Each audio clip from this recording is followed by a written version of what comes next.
responsables. RCR presenta Buen Provecho, una producción nacional independiente con certificado número 22388 para dar cumplimiento al artículo 14 de la Ley de Responsabilidad Social.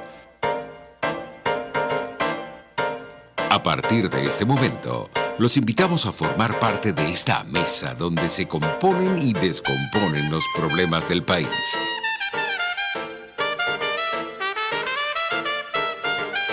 RCR presenta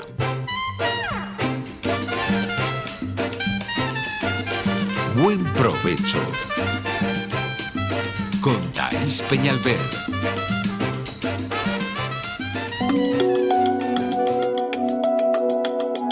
Monitor de Derechos Humanos con el abogado penalista Fernando Fernández. Muy buenas tardes, maravillosa audiencia.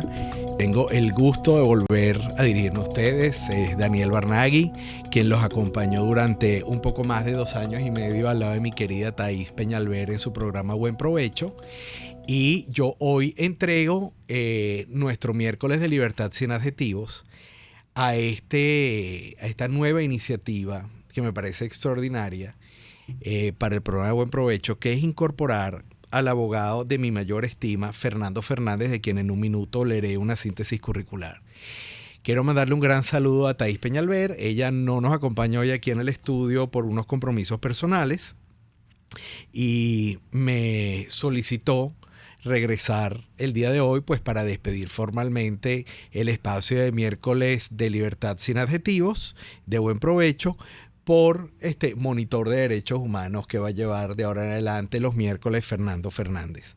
Comienzo leyendo los créditos de la estación. En la dirección general está mi querido amigo Jaime Nestares, en la gerencia de producción Willy Cercaya, la producción en las manos de Carlos Lara y en los controles mi querido amigo también César González.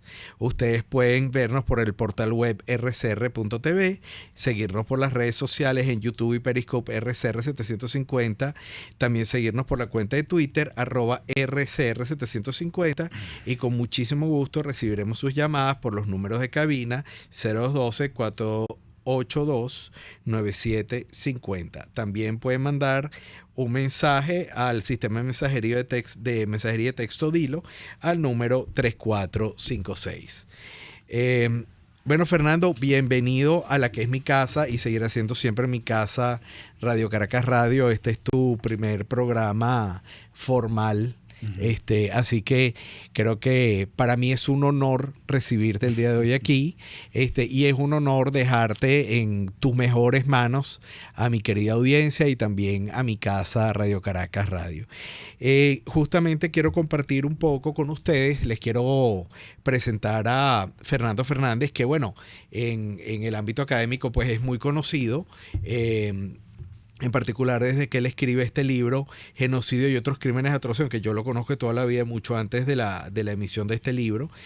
Y Fernando es abogado venezolano, es miembro de la Coalición Internacional por la Corte Penal Internacional, con la cual colaboró en 1998 al momento de la aprobación del Estatuto de Roma en Nueva York. Fue coordinador del equipo técnico de la Comisión Mixta de la Asamblea Nacional de Venezuela para el estudio de los códigos penal, Orgánico Procesal Penal y Orgánico de Justicia Militar. Es autor de varias obras de Derecho Penal y Procesal Penal, que es de donde yo te conozco, y fue presidente y miembro del Comité Ejecutivo de la Sección Venezolana de Amnistía Internacional. Es exconsultor del PNUD, fue profesor del Diplomado 1 y 2 en Derecho Penal Internacional de la Universidad Metropolitana de Caracas, es profesor de Derecho Penal Internacional 1 y 2 de la Universidad Latinoamericana y del Caribe, ULAC, también profesor del Seminario de Derechos Humanos y Criminología de Masas en la Universidad de Monte Ávila. Fue docente del Instituto Pedro Gual de la Cancillería de Venezuela y yo tuve la oportunidad y el honor de invitarlo a la Universidad Simón Bolívar, donde nos dio una extraordinaria charla en otro de sus temas que maneja académicamente de forma impecable, que es el tema de las criptomonedas, del cual yo espero que alguna vez tú me invites ahora al que es tu programa de hoy en adelante, porque creo que es un tema fundamental. Fernando, de nuevo, bueno, gracias por esta invitación. A Thaís por este medio, que si no lo está escuchando en vivo, pues lo está escuchando, lo escuchará en diferido. Te quiero agradecer con todo mi corazón toda la oportunidad que me diste por estos 2 años y medio. No me voy a liberar tan fácilmente, no te vas a liberar tan fácilmente de mí, y lo digo públicamente, y RCR tampoco, porque siempre va a ser mi casa. Fernando, tú escribes un libro maravilloso, desde todo punto de vista, un libro que comienza a crear escuela a pesar de que tiene tan solo un año, Sí, está por el del año. 2018, que se llama Genocidio y otros crímenes atroces, el Estatuto de Roma de la Corte Penal Internacional y documentos complementarios. También habla del proyecto de Código de Derecho Penal Internacional. ¿Qué hace que un abogado se dedique a la parte penal y que después, viendo en su práctica, decida escribir este libro maravilloso, que ya lo voy a poner en cámara para que nuestra audiencia lo pueda conocer? ¿Qué te lleva a ti a escribir este libro? Bienvenido a tu propio programa. Muchas gracias. Además, un verdadero honor, de verdad, que hayas pensado en mí para abrir esta ocasión, esta oportunidad todos los miércoles a las 12 del día con el Monitor de Derechos Humanos, porque es una oportunidad para alguien que ha enseñado durante tantos años esta materia y todas las colaterales. Es una oportunidad de poder comunicarse con la globalidad, con la universalidad de los venezolanos, pues, ¿no? Por lo extenso que es la posibilidad de Internet. Definitivamente el tema para un abogado, como es mi caso, yo creo que es el producto inevitable, el producto ineludible de más de 40 años de activismo en derechos humanos, ¿no? Empecé en el año 79 aproximadamente a involucrarme en esto cuando un gran profesor de Derecho Internacional, el doctor Carlos Guerón, me invita a formar Muy parte. admirado, profesor. Uy, un tipo brillante, de verdad, se escapa. Padre de 2 queridos amigos, uno de ellos Sí. compañero del colegio. Bueno, imagínate. Bueno, en su casa se hacían las reuniones del grupo número 1, él fue el gran promotor de esa iniciativa, y miembro fundador, pues, de esa iniciativa. Entonces siempre quedé atrapado por esta temática. En aquel entonces nuestras preocupaciones básicas eran Pol Pot en Camboya y Hussein. O sea, ya habían pasado algunos años de lo de Pol Pot, pero Saddam Hussein ya estaba dando severos indicios, pues, de agravación del manejo de los derechos humanos en su país, en Irak.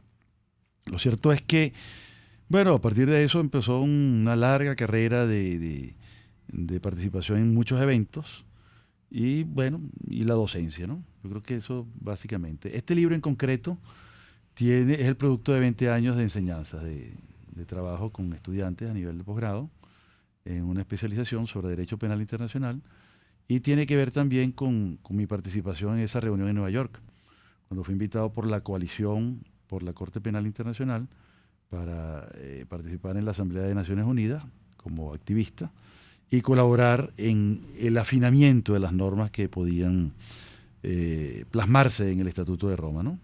Entonces, a partir de eso, eso lo supieron en el Instituto Pedro Gual, me llamaron, estaba la profesora Angelina Yafé, el profesor Leandro Area, en la dirección del instituto, me llamaron y he estado todos los años ininterrumpidamente desde entonces dando clases. Entonces yo pensé, he escrito varias monografías y dije, es el momento de ponerlo en serio en un documento que pueda ser utilizado por profesores, ¿no? Y esa es la idea. Y esa es digamos, la historia del profesor que compila 20 años de experiencias académicas, pero quiero que me hables desde la perspectiva del ser humano. Okay. ¿Qué hace que un ser humano quiera escribir sobre genocidio y otros crímenes atroces? Sí, primero es un tema espantoso, pero también que fascina por sus dimensiones, ¿no? Inimaginables. Entonces te abre el apetito de saber qué fue lo que pasó, qué tanto de eso es cierto, qué tanto de eso no es cierto, qué tanto es exageración. Y la verdad es que la conclusión, después de tantos años, estoy hablando de 40 años en en esta ruta, en este camino, uno dice, bueno, uno no termina de saber y de conocer detalles asombrosos, pasmosos, terribles. Y bueno, la curiosidad aumenta por saber el detalle. Sí. Tú... Entonces, y el deseo de comunicarlo también. Claro. ¿No? Tú probablemente no habías nacido cuando terminó la Segunda Guerra Mundial. Sí. Pero inmediatamente después de la Segunda Guerra Mundial se sucedieron una serie de juicios sumamente importantes. No solo en Europa, donde de alguna manera se sentaron las bases para poder construir una definición consensual de genocidio. ¿Qué es para ti un genocidio? Mira, un genocidio es lo peor que puede pensarse, lo peor que puede imaginarse, lo peor que puede hacerse y lo peor que puede sufrirse. Porque va justamente a la esencia del ser humano, al gen, y por eso es tan terrible. Porque el gen es algo que tú no puedes modificar, ni de tus antecesores, ni de tu presente, ni a futuro. Entonces, cuando alguien imagina, piensa, ejecuta o sufre un genocidio, es en virtud de ese carácter indeleble, imborrable, ¿no? Entonces, tú lo puedes definir en 4 órdenes, que es el alcance del término y sobre todo el alcance jurídico, que es que alguien mate a otro por su raza, por su etnia, por su religión o por pertenecer a una nación-pueblo. Entonces, es terrible, porque es algo que tú no puedes cambiar. Porque cuando hablamos de pueblo estamos hablando de clan, de la estirpe, no estamos hablando del pueblito tal o cual, ni estamos hablando de cambios de nacionalidad administrativa, sino de la esencia, por ejemplo, el pueblo gitano, el pueblo hebreo, el pueblo guayú o el pueblo guarao. Son condiciones estrictamente genéticas que tienen que ver con los especímenes de la raza humana que están allí representados con esas características. Sin embargo, bueno, esa definición tuvo que conducir a lo que ya en 1948 fue el establecimiento de la Declaración Universal de los Derechos Humanos, pero a partir de ahí el mundo comenzó en esa incipiente, en los albores de la segunda mitad del siglo XX, a comenzar a entender de una manera diferente ya no lo que eran los derechos del hombre y el ciudadano en 1789, sino los derechos humanos. Entonces, la contracara de la pregunta anterior es, ¿qué son para ti esos derechos humanos? Bueno, es la esencia de nuestra condición, ¿no? Tiene que ver con justamente esas condiciones naturales de la especie y que se individualiza en cada sujeto, en cada ser humano, ¿no? Okay. Entonces, por un lado está el universo, que es la humanidad, y por otro lado está el espécimen, que es cada sujeto. Entonces, cada uno de nosotros tiene esos derechos universales, porque estamos hablando de todos los derechos humanos de todos los seres humanos. Es decir, te abre una dimensión enorme, pues infinita prácticamente, en la medida que el ser humano se va reproduciendo y va aumentando su población cada vez más. Sí. Eso hace que los estados, porque de cada derecho nace un deber, entonces los estados empiezan a adquirir deberes y nosotros mismos como sujetos humanos empezamos a adquirir deberes también, respecto del otro, por ejemplo. Ya vamos a hablar de esos deberes del ciudadano, pero también del gobernante. Vamos a una pausa y ya regresamos. Usted escucha Buen Provecho con Thaís Peñalver por RCR 750 AM.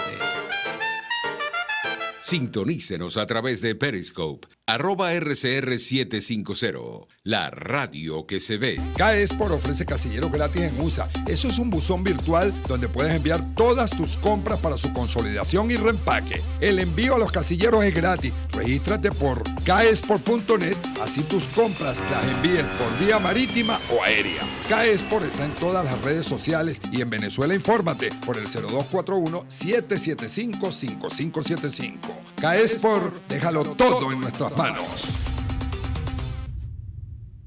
Superar una lesión es trabajo de profesionales. Dame Unidad de Cirugía Articular y Medicina Deportiva Haroldo Macareño y Guillermo Rangel cuenta con el mejor equipo de traumatólogos en medicina deportiva, cirugía artroscopia y reemplazos articulares. Ubícalos en la Policlínica Metropolitana o al 0414-305-8176. Superar tu lesión es nuestro compromiso.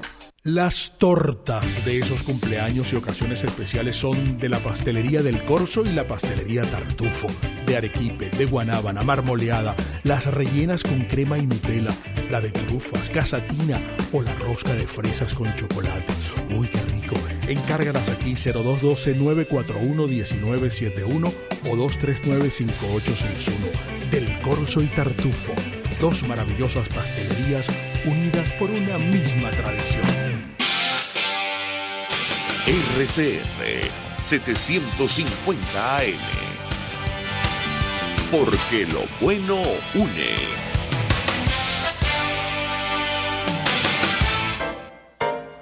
Los grandes temas se debaten en la mesa. Buen provecho. Con Thaís Peñalver, @RCR750. Gracias por continuar con nosotros, querida audiencia, en su programa Buen Provecho. Hoy con invitado Daniel Barnaghi y el conductor del espacio, el doctor Fernando Fernández, pero de todas maneras nos estamos traspasando el programa. Así que yo todavía estoy en modo entrevistador, él está en modo entrevistado, pero ya en un ratico vamos a cambiar las cosas. Fernando, estamos hablando del tema de los deberes. ¿Cómo tú entiendes el deber de un gobierno de cara a lo que significan los derechos humanos? ¿Cuáles son los deberes de los gobiernos con respecto a eso? Bueno, justamente el deber de proteger, ¿no? Eso que se ha mencionado tanto últimamente, el llamado R2P, R2P. Deber de proteger o responsabilidad de proteger, ¿no? Uh-huh. Para los estados es un imperativo categórico, ineludible, y que bajo ningún respecto puede, digamos, delegar ni dejar en el vacío, ¿no? Y por supuesto jamás puede ofender, pues, ¿no? Ese es el primer deber, ¿no? Y cuando eso no ocurre de una manera eficiente, bien por inexperiencia, bien por omisiones o simplemente porque el Estado se convierte en agresor y violador de los derechos humanos, entonces ese deber pasa a la comunidad internacional, ¿no? Y es justamente parte de lo que queremos explicar en ese libro, cómo la Corte Penal Internacional es, digamos, la última ratio, la última representación, la última posibilidad en la cual los estados pueden intervenir en ocasión de violaciones de derechos humanos que ocasiona otro estado o que deja de proteger otro estado.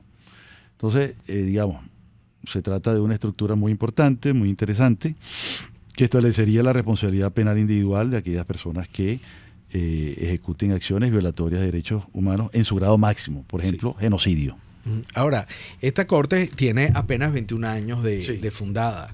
Ese estatuto de alguna manera pareciera que algunos países lo lograron acoger muy rápido, pero parece que otros gobiernos de alguna manera han disminuido la capacidad que tiene el Estatuto de Roma y la Corte Penal Internacional de actuar.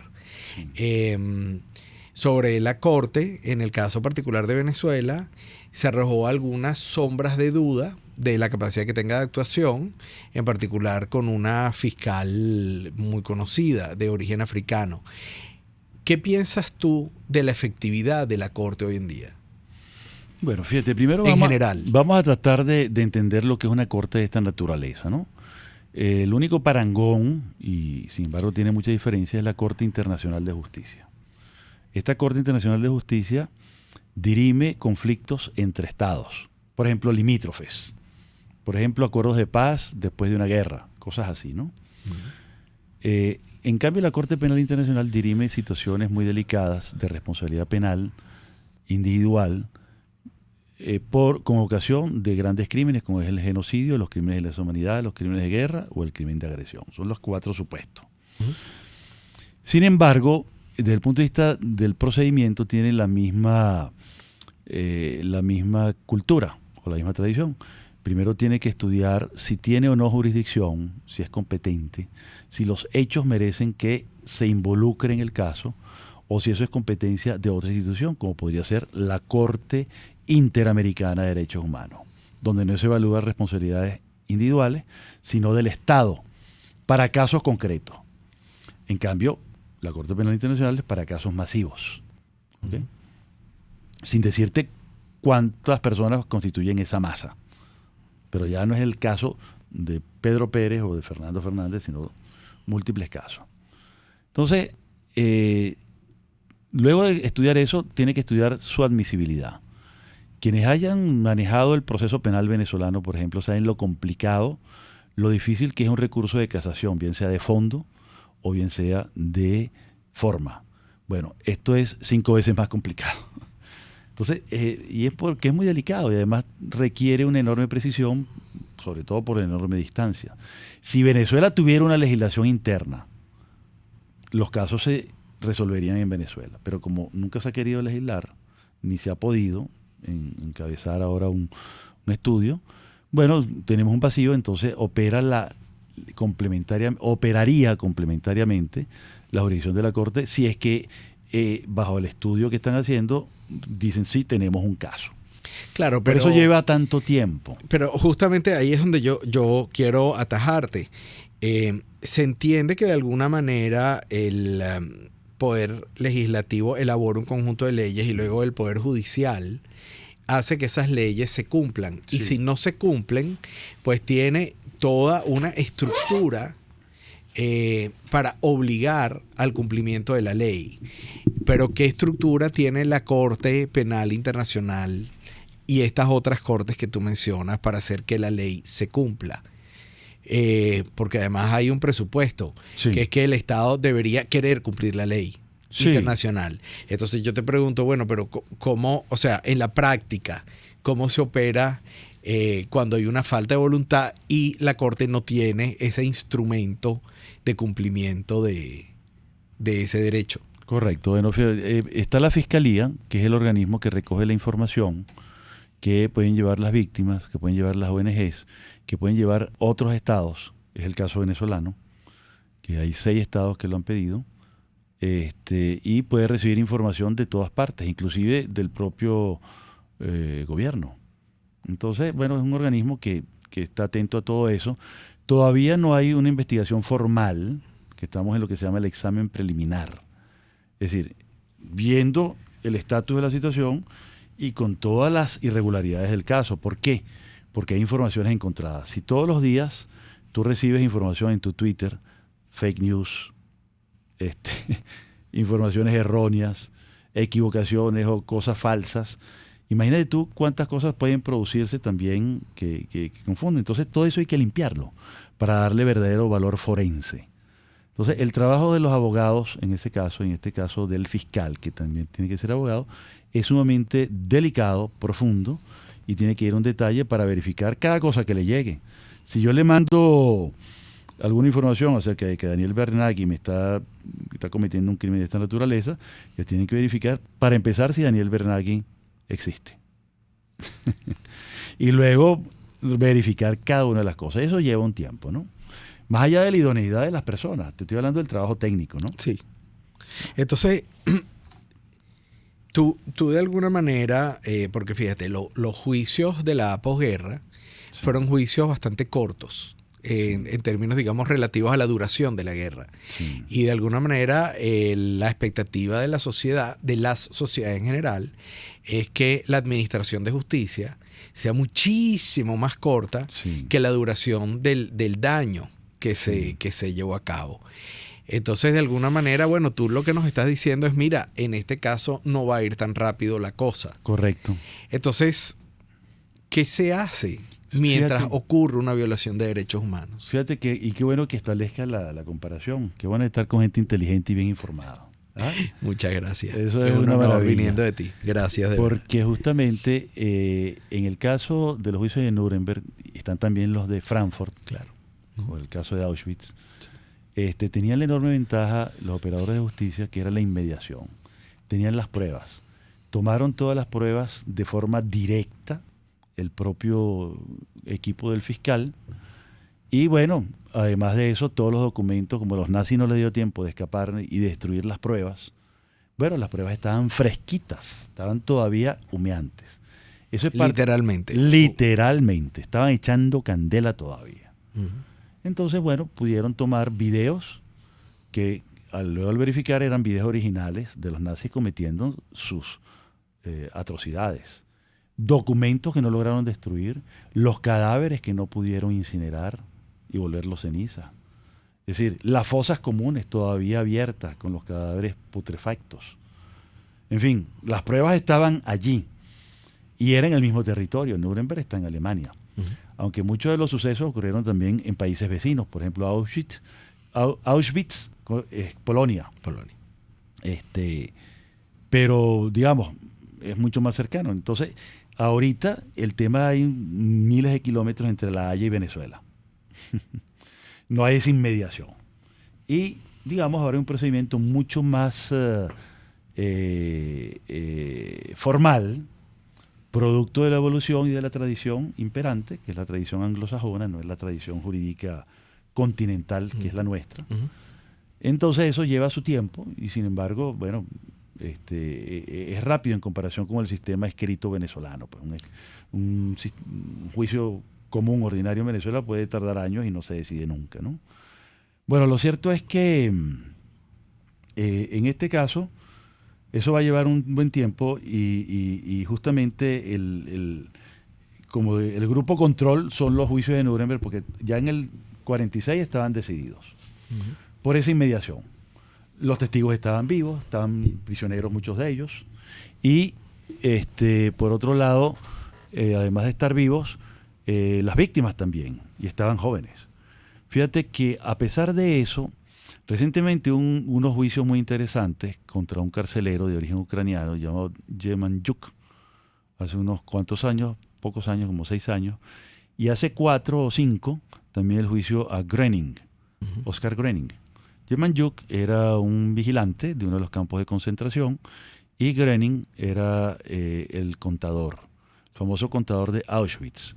Yo nunca me canso de contar de narrar ese caso, porque es un caso emblemático. Él nunca mató a nadie, en sus manos no está directamente la sangre, pero él era quien llevaba la contabilidad, en libros de contabilidad, de cada par de anteojos, de cada par de zapatos, de cada blazer, de cada pantalón, de cada diente de oro. De los anillos de matrimonio. De las joyas que le confiscaban a los judíos que iban a matar y luego incinerar. Entonces, ¿era o no parte de la operación? Era parte de la operación. Quizás lo insólito, lo que pasma la conciencia, lo que asombra, es que se haya utilizado un aparataje industrial burocrático y absolutamente eficiente como el que ocurrió, porque había de todo, había contadores, había soldados, había personas naturales que colaboraban. Pues date cuenta que cuando se empieza a hacer el proceso de desnazificación a través de los juicios de Nuremberg, hubo unos 13 millones de acusaciones. 13 millones de acusaciones porque era el vecino que denunciaba a quién tenía un judío o quién era judío o quién se relacionaba sentimentalmente con un judío o con una judía, y eso daba pie pues a toda esta, primero la captura y luego toda la tortura, el encierro, el hacinamiento, el maltrato, hasta terminar con la muerte y la incineración del cadáver, ¿no? Entonces, por supuesto, quedaron muchas víctimas, y esas víctimas denunciaban a quienes habían hecho esa delación de quién era judío. Pero fíjate, tengo que plantearte 2 preguntas aquí. En primer lugar, nosotros estamos hablando de que todo esto comenzó después de terminada la guerra, o sea, la guerra terminó. Sí. Pero en medio de los periodos de paz, entre comillas paz, las violaciones de los derechos humanos no ocurren en una situación bélica que se prevé que termine. Entonces, ¿cómo se neutraliza o se minimiza, digamos, el daño, la lesión a los derechos humanos en tiempos de paz? Esa es la primera pregunta. Pero la segunda pregunta que tiene que venir al lado es, ¿qué significa amnistía? Ok. Entonces, tiempos de paz. Los tiempos de paz, como dice Mandela, pueden ser más peligrosos que los tiempos de guerra.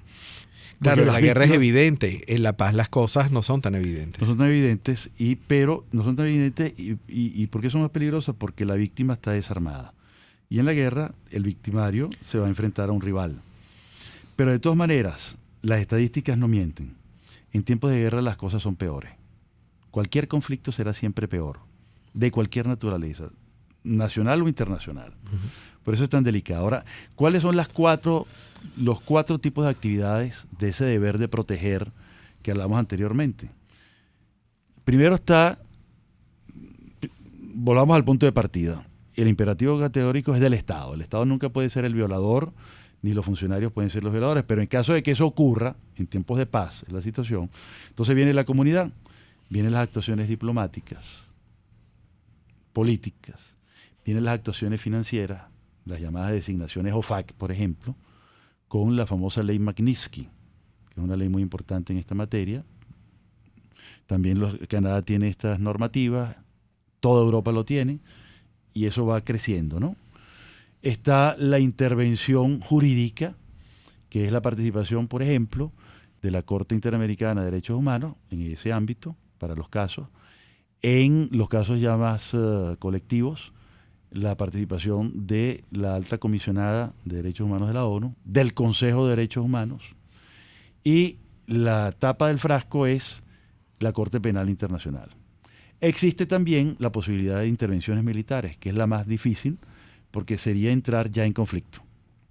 Y como te dije, siempre un conflicto será peor, inevitablemente. Estadísticamente está dicho así y está, digamos, medido, pues evaluado, pues, ¿no? Entonces, bueno, hay 4 actividades. Hasta ahora en Venezuela se han empleado las 3 primeras, ¿no? Y yo creo que hay muchas quejas, porque uno quisiera ver respuestas inmediatas, pero ninguno de estos procesos es inmediato. Sí, bueno, de Venezuela vamos a hablar en el próximo segmento. Seguro. Pero entonces, para completar, digamos, este mapa, ¿qué es amnistía? Pero me están diciendo que nos vamos a un corte, así que esa pregunta me la respondes al regreso. Seguro. Usted escucha Buen Provecho con Thaís Peñalver por RCR 750 AM.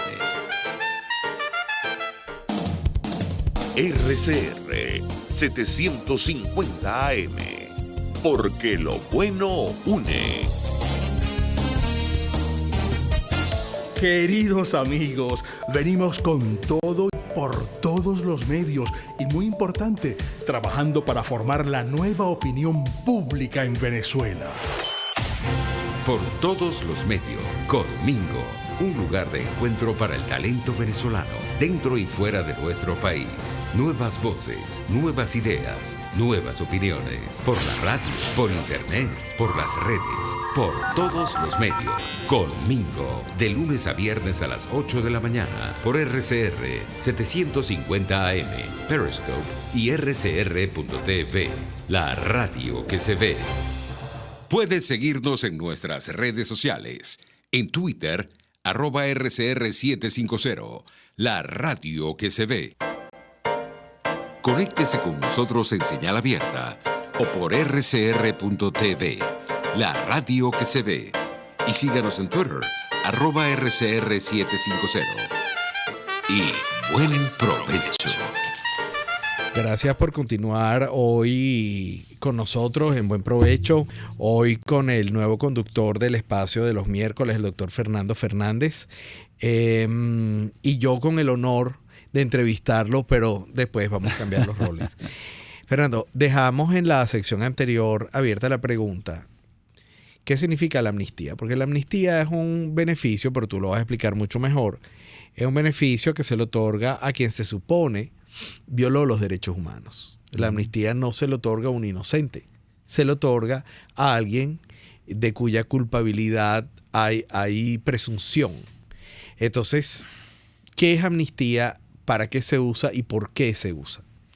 Bueno, en primer lugar, la palabra amnistía es un vocablo que viene del griego, que a su vez, que en castellano se llama amnesia, es el olvido.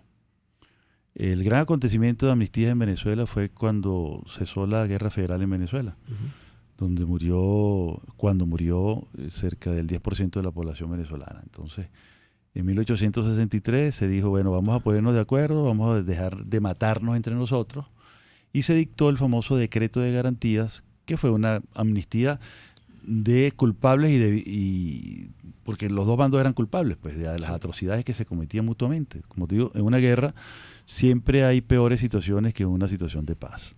Entonces, en el siglo XX, en el mundo entero se han dictado cerca de 500 leyes de amnistía en distintos sitios, me refiero a países, y en distintos momentos históricos de cada país. Yo he tenido que estudiar unos cuantos, los que me parecen más interesantes para aprender para Venezuela, y he visto muchos errores, ¿no? El primer error que se comete, o que se ha cometido, ya no es posible ni es legal cometer ese error, es amnistiar a los culpables. Sobre todo a los culpables de graves violaciones de derechos humanos.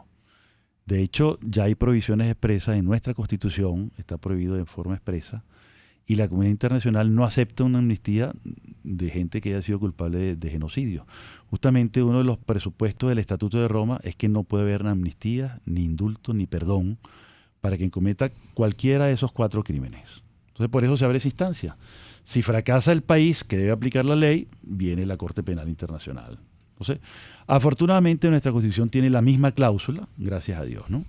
Ahora, en el caso concreto de hacia dónde va tu pregunta, tiene que ver con el Estatuto de la Transición que está aprobado y está vigente, y con el proyecto de ley de amnistía que recientemente se aprobó en primera discusión, no está vigente, en la Asamblea Nacional. En ese proyecto el artículo 1, un artículo que yo separaría en 2 artículos, tiene 2 supuestos. El primer supuesto es la amnistía y el segundo supuesto es la garantía. Entonces, la amnistía está dedicada exclusivamente a quienes están ahorita prisioneros y a quienes están exiliados. Es decir, se les perdona cualquier hecho delictivo que se les acuse con motivación política, ¿ok? Como una persecución. Y el de garantías te dice a todos aquellos militares o civiles que cooperen de forma activa y productiva con el restablecimiento del orden democrático, de la transición, etc. ¿Qué es una garantía jurídica? Bueno, lo vemos todos los días, hasta en películas. Es que cuando tú colaboras eficientemente en un caso judicial y dices, el que dio la orden fue fulanito, el que siguió la orden fue sutanito. Es decir, cuando revelas la trama de la conjura que dio ocasión al hecho punible, entonces es una colaboración eficaz. O cuando se trata de recuperar el botín, el caso del crimen organizado, por ejemplo, ¿no? O desarticulación de la banda. Entonces, esas son las garantías jurídicas que promete, y siempre hay una pena menor. Hay un enjuiciamiento, pero hay una pena menor. Entonces, eso lo tiene que decidir un juez. Un juez que debe estar capacitado, un juez que debe conocer el asunto. Eso se llama en Derecho Procesal Penal principio de oportunidad, cuando tú colaboras, y el principio especial es cuando es eficiente y tú eres culpable también. ¿Ok? Entonces, esas son las situaciones más o menos que están planteadas en ese artículo 1. Lo que ha habido es muy mala prensa en el sentido de que fue muy mal vendido, porque se decía y se pensó que era una amnistía para los señalados. Volviendo al caso de Nuremberg, que a ti te llamó tanto la atención y que está fascinante porque fue rápido además, ¿no? Uh-huh. Bueno, hubo muchas denuncias, entonces hubo lo que se llama un proceso de desnazificación, pero también hubo rehabilitación, porque había gente que había sido acusada y nunca fue procesada.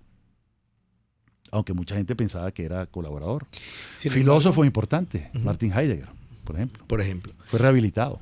Bueno, eso va para otro programa, el caso de Heidegger. Sin embargo, en Venezuela, en la década de los 60, cuando se estaba restableciendo el sistema democrático, que yo siempre trato de acotar como una democracia tutelada, sí.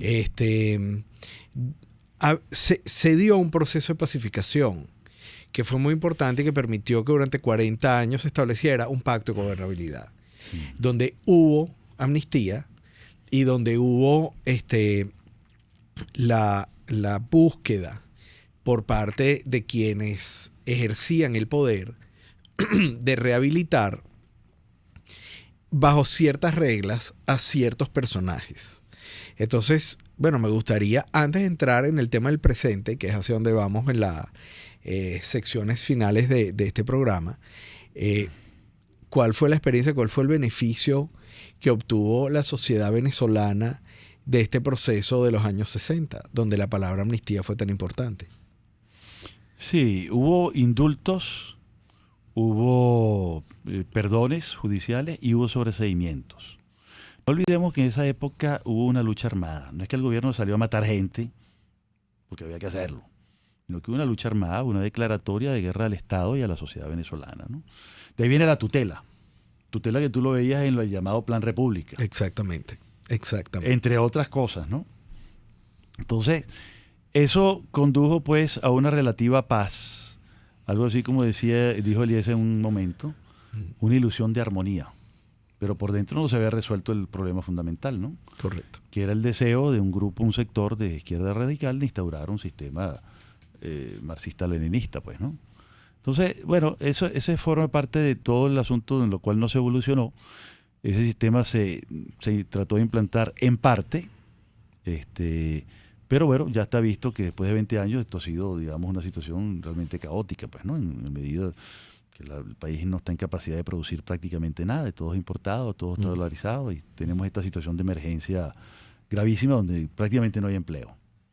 Entonces, yo creo que hubo algunos ingredientes muy importantes, ¿no?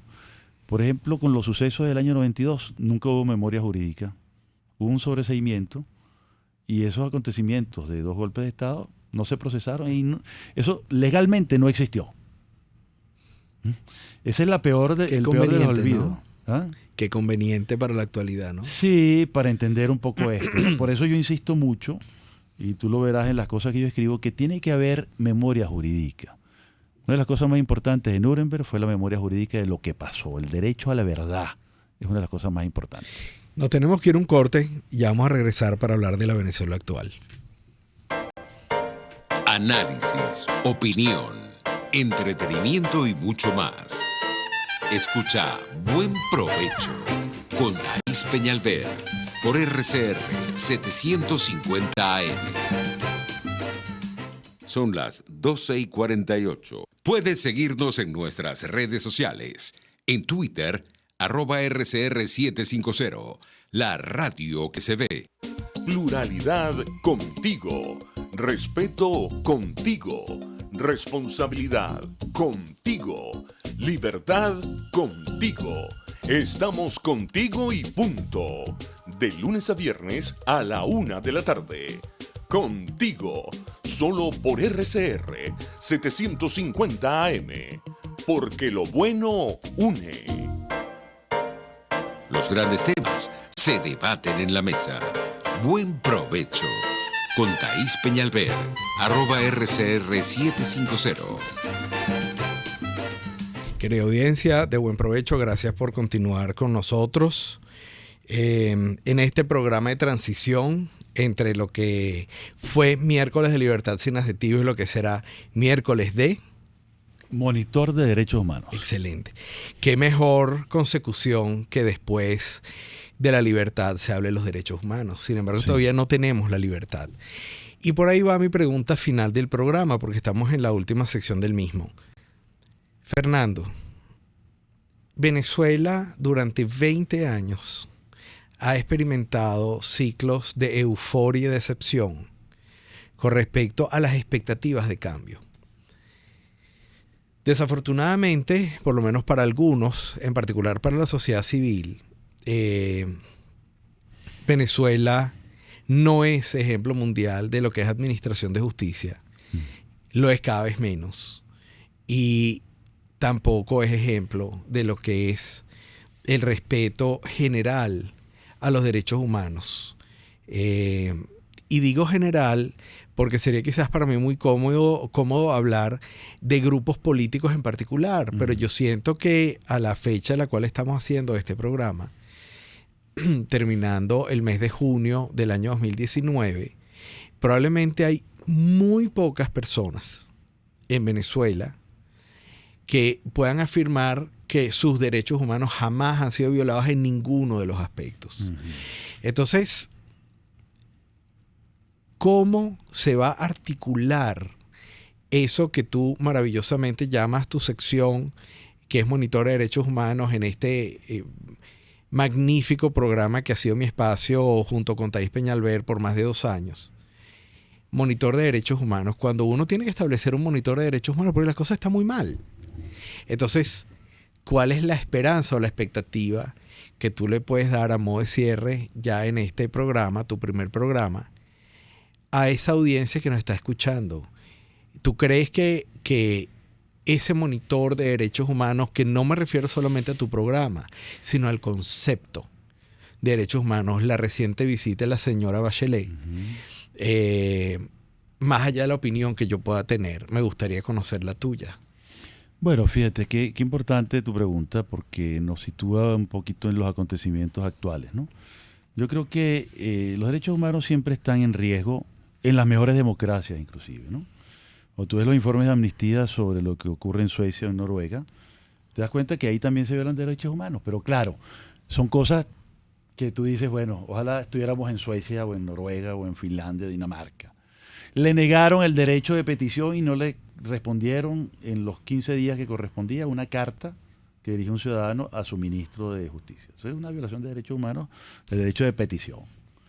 Cuando las democracias van decayendo y se va perdiendo el concepto de democracia, y tú decías un valor muy importante, libertad, pero no nos olvidemos que la democracia nace con la fraternidad, con la igualdad y el concepto de seguridad. Son 4 conceptos básicos, ¿no?, de la Revolución Francesa y del proceso de independencia venezolana. Así decía nuestra primera Constitución, esos 4 valores. Entonces, el tema de los derechos humanos se vuelve más agudo porque las violaciones son mayores, los bienes jurídicos son los más sensibles, por ejemplo, la vida, y así sucesivamente. Entonces, el compromiso es mayor. Entonces, y estamos en ese nivel. Y yo te digo, ya para los años, cuando yo comencé con este aprendizaje, los derechos humanos, hace unos 40 años, te digo, ya había motivo para preocuparse. Hoy día mucho más. Porque se han agudizado los problemas. Entonces, eso hace que una especie de inspector mundial, una especie de ombudsman mundial llamado alto comisionado, en este caso una alta comisionada, porque ese cargo lo ostenta una mujer, tiene que venir a Venezuela a inspeccionar para ver si lo que le dicen a ella que está ocurriendo es verdad o es mentira. Y ella va a corroborar que es cierto, porque ya el año pasado hubo un primer informe increíblemente duro. Y este informe me imagino que será igualmente duro, pero o mucho más duro. Ahí te corto el paso. Sí, adelante. Aprovechándome de estos segundos que me quedan. Pareciera que es inevitable desligar la figura, la personalidad de la señora Bachelet de una determinada posición ideológica. Te pregunto yo a ti, ¿realmente esa posición ideológica de la señora Bachelet va a intervenir en su juicio de valor, o ella va a ser capaz de deslindarse de su posición ideológica y de basarse más en los informes técnicos que está viniendo a comprobar si es verdad o no? Bueno, es un desafío que ella va a tener. Fíjate tú que no es la primera vez que hay una mujer que viene de la política y que se dedica al tema de los derechos humanos. Yo siempre he preferido que sean activistas, como fue Zahir, el último, que era solo activista. Él era un príncipe dignatario, pero nunca ejerció la política, pero hizo carrera en derechos humanos. Pero la primera alta comisionada era una mujer alta en doble sentido, porque medía casi 2 metros. Sí, señor. Mary Robinson. Sí, cómo no. Ella fue presidenta de Irlanda. Sí, señor. Y su rol ideológico jamás influyó en esta materia. Yo esperaría, yo exigiría que esto no influya. Y por lo que pude constatar, por la presencia de colegas en sus entrevistas con ONGs de derechos humanos y por la presencia de víctimas que estuvieron allí hablando con ella, en materia de derechos civiles y políticos, yo creo que ella va a decir todo lo que se le ha informado. Hechos crudos, hechos crueles, cosas terribles, y yo creo que este informe va a ser mucho mayor, ¿no? O sea, tú, a modo de corolario, tú le estás diciendo a la que desde ahora es tu audiencia que volvamos a tener esperanzas. Mira, yo siempre soy muy cauteloso y digo, hay que estar a la expectativa. Es decir, Parte del monitor es tener los ojos agudos. Yo no llamo ni a la desesperanza ni a la esperanza, llamo a estar alertas. Yo espero que sea más profundo y más severo que el otro. Y si no lo es, lo diremos. Perfecto. Bueno, me toca despedir en múltiple sentido el programa de hoy de Buen Provecho, que a la vez fue el último de Miércoles de Libertad Sin Adjetivos y el primero de Miércoles de Monitor de los Derechos Humanos. Quiero de nuevo agradecerle a mi compañera y amiga Thaís Peñalver por su calidez y todas las oportunidades que me dio, a mi amigo Jaime Nestares por permitirme que esta fuera mi casa durante más de 2 años, y a ti, Fernando, te dejo en las mejores manos, a mi muy querida audiencia, y espero tener contacto pronto con ustedes, con la emisora, con la audiencia, y te deseo el mayor de los éxitos en tu espacio de los miércoles. Muchas gracias, Daniel, muy amable. Y buen provecho. Buen provecho. RCR presentó Buen Provecho con Thaís Peñalver. Síganos en Twitter en @RCR750. RCR 750 AM, porque lo bueno